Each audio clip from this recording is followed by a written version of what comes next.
my name is Priya Singh and I'm a BHMS student at NHMC Delhi. ये video सभी BHMS first year students के लिए important है। आज इसके अंदर हम करने जा रहे हैं aphorism number 26 of Organon of medicine. तो जो भी मेरे वीडियो से कंटिन्यू कर रहे हैं, देख रहे हैं, तो आई होप कि उनको पिछले सारे कंसेप्ट क्लियर हैं, तभी जाके उनको 26 वाला भी बहुत अच्छे से समझ आने वाला है, क्योंकि यहाँ पे सारा एप्लीकेशन जितना भी हमने लास्ट में पढ़ा तो वो अप्लाई होने वाला है किस तरीके से। ये बहुत ज़्यादा इंपॉर्टेंट फॉर्जम है, फॉर्जम नंबर 26, बिकॉज इसके अंदर नेचर्स लॉ ऑफ क्योर बताया जाता है, थेराप्यूटिक लॉ ऑफ क्योर बताया जाएगा। मीन्स कि जो हम बार बार कह रहे हैं कि सिमिलर सिम्टम के बेसिस पे हमने दवाई भी निकाल ली, अपनी मेडिसिन निकाल ली, रेमेडी प्रिस्क्राइब भी कर दी, प्रॉपर पोटेंसी भी दे दी, एटीन्यूएटेड फॉर्म में भी दे दी है, पर वो दवाई किस तरीके से अंदर जाके काम करेगी, है ना। ये क्वेश्चन आएगा कि किस तरीके से ये हटा रही है, किस तरीके से काम कर रही है, तो वही चीज़ इस अफॉर्जम में बताया जाएगा। तो इस अफॉर्जम की जो डेफिनेशन है, जो लाइन है, वो आपको याद होनी ही चाहिए। वाइवा में क्वेश्चन पूछता है, मतलब क्वेश्चन जो बाकी आपके long answer question, short answer question, उसमें भी पूछा जाएगा। वाइवा में तो एज इट इज आपको लाइन बोलनी ही पड़ेगी वहाँ पे। तो कुछ अफॉर्जम्स होते हैं जहाँ पे बिल्कुल आपको डेफिनेशन याद ही करना पड़ता है। जैसे कि आपने अफॉर्जम नंबर 7 में टोटलिटी ऑफ सिम्टम की डेफिनेशन पढ़ी थी कि क्या होता है कि ये outwardly reflected picture of the internal essence of disease होता है, ठीक है। तो वहाँ पे आप वर्ड चेंजेस नहीं कर सकते हो। तो उसी तरीके से 26 अफॉर्जम में थेराप्यूटिक लॉ ऑफ नेचर क्या है वो आपको याद ही करना पड़ेगा, तो आप मार्क कर लेना, ठीक है। तो हम बुक से रीड करने से पहले मैं आपको जिस्ट दे देती हूँ कि ये है क्या चीज़, थेराप्यूटिक लॉ ऑफ नेचर है क्या, क्या कहना चाहेगा यहाँ पे हम हेनमन सर हमें क्या बता रहे हैं। तो देखो, पिछले सारे फॉर्जम में अभी तक आपको ये बात बहुत अच्छे से क्लियर होगी, जबकि कि जब एक प्रेजेंटिंग कंप्लेन आ रहा है तो हम क्या करें, साइन और सिम्टम मैच करा के एक सिमिलर जिस मेडिसिन में वो सारे साइन और सिम्टम टोटलिटी के बेसिस पे हम एक मेडिसिन प्रिस्क्राइब कर रहे हैं, प्रॉपर पोटेंसी में होनी चाहिए, एटीन्यूएटेड फॉर्म में होनी चाहिए, तब हम बोलते हैं कि वो क्या करेगी, मेडिसिन रैपिडली, रेडिकली और परमानेंटली उस डिजीज को क्योर कर देगी। पर वो कर किस तरीके से रही है वो बताएगा फॉर्जम नंबर 26 में। सो फॉर्जम नंबर 26 कहता है कि जो एक वीकर डायनेमिक अफेक्शन है, मतलब कि वीकर मीन्स कि आपको समझ आ रहा है, वीक है, डायनेमिक अफेक्शन मतलब जो हमारी वाइटल फोर्स डीरेंज हो गई है, किसकी वजह से, माइजम्स की वजह से, उसकी वजह से ही तो क्या हो रहा है, डिजीज हुआ है, और वो साइन और सिम्टम से अपने आप को रिप्रेजेंट कर रही है, ठीक है। तो जो ये वीकर डायनेमिक अफेक्शन है ये रिमूव हो जाती है किससे, एक स्ट्रॉन्गर डायनेमिक अफेक्शन से। ये स्ट्रॉन्गर डायनेमिक अफेक्शन क्या है, जो हम मेडिसिन दे रहे हैं, ठीक है, हम मेडिसिन दे के क्या कर रहे हैं, उसमें वो जो साइन और सिम्टम दिखे थे वो वापस से हमने वही वाली मेडिसिन दी है, वो जाके अंदर बॉडी में हल्का सा एग्रीवेशन करती है, उन साइन और सिम्टम्स को हल्का सा बढ़ाती है और फिर उसको क्या करती है, परमानेंटली रिमूव कर देती है। तो इसी तरीके से वो डिजीज क्योर हो पाती है।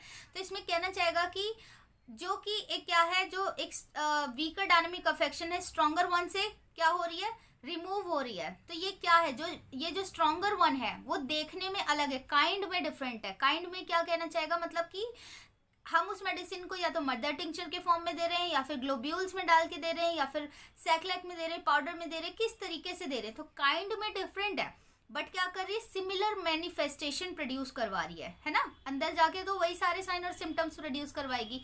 तो वही जो स्ट्रॉन्गर वन है इस वीकर वन को जाके क्या कर रही है, बिल्कुल वो रिमूव कर दे रही है, थोड़ा सा एग्रेवेट कराने के बाद परमानेंटली उसके सारे साइन और सिम्टम्स को हटा देगी, ठीक है।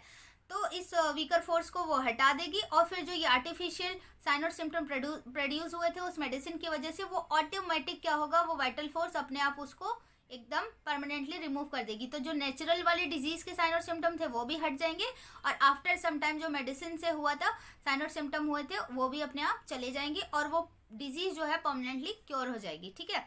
तो ये था थेराप्यूटिक लॉ ऑफ नेचर। अब इसको हम बुक से एक बार रीड करके समझ लेते हैं। तो अफॉर्जम नंबर 26 में कह रहा है कि this depends on the following homeopathic law of nature. This मतलब क्या, क्योर, जो ऊपर वाले अफॉर्जम में बताया गया था ना 25 की कैसे वो मेडिसिन क्योर करेगी। तो कह रहा है दिस, ये जो क्योर है किस चीज पे डिपेंड कर रही है, होम्योपैथिक लॉ ऑफ नेचर, ठीक है। होम्योपैथिक लॉ ऑफ नेचर पे डिपेंड कर रही है क्योर।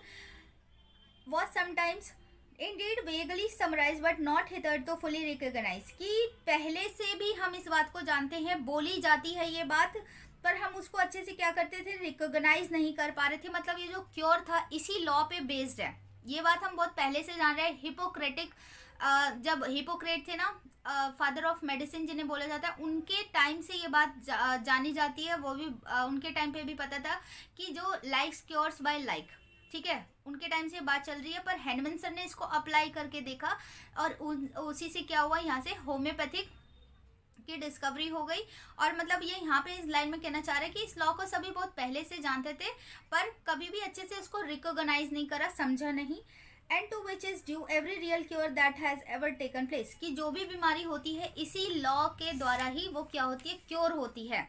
और वो क्या किस तरीके से बताया गया है कि a weaker dynamic affection is permanently extinguished in the living organism by a stronger one. अभी जो मैंने पीछे एक्सप्लेन किया आपको कि जो वीकर डायनेमिक अफेक्शन है, जो डिजीज है, जो बीमारी अभी हो रखी है राइट नाउ, अभी जो प्रेजेंटिंग कंप्लेन है, वो क्या होगी, परमानेंटली, हमेशा के लिए एक्सटिंग्विश, खत्म हो जाएगी, जड़ से बिल्कुल खत्म हो जाएगी, जो भी उस लिविंग ऑर्गेनिज्म में हुई है वो बीमारी, by the stronger one. Stronger one क्या है, जो हमने मेडिसिन दी है, जो हमने रेमेडी दी है उसको, ठीक है।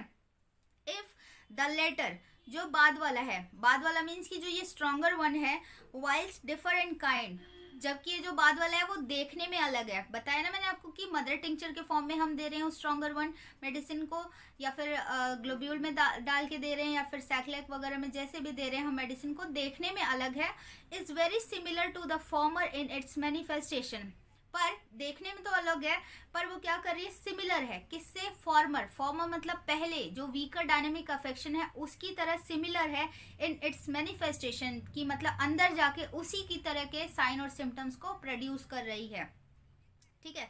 तो ये था फॉर्जम नंबर 26। आई होप कि आपको अच्छे से समझ आ गया है। एक दो बार आप रीड करो, और ये जो पूरा ये डेफिनेशन थी होम्योपैथिक लॉ ऑफ क्योर की, आपको अच्छे से याद होनी चाहिए, ठीक है।